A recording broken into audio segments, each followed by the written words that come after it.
राहुल गांधी तर विदेशात जेव्हा जातात, तेव्हा म्हणतात, की हे मोदीजीचं सरकार आहे, योगीचेच सरकार आहे, मुसलमानांवर अन्याय करत आहे.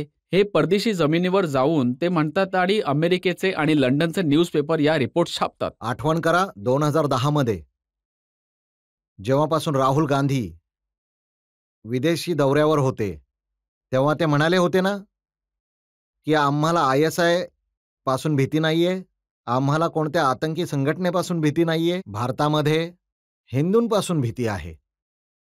तुम्हाला हिंदूंपासून भीती आहे, हिंदुत्वांना यांच्याच सरकारच्या आतंकवादी बोललं गेलं, तर हिंदूंना वोट का मागत आहात मग?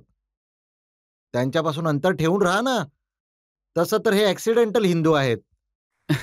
त्यांना स्वतःला हिंदू बोलण्यात पण लाज वाटत आहे आणि हिंदूंना हे लोक आतंकवादी म्हणत आहेत. जगामध्ये हिंदुस्थानाला आणि हिंदूंना अपमानित करतात आणि वोट यांना हिंदूंचं पाहिजे.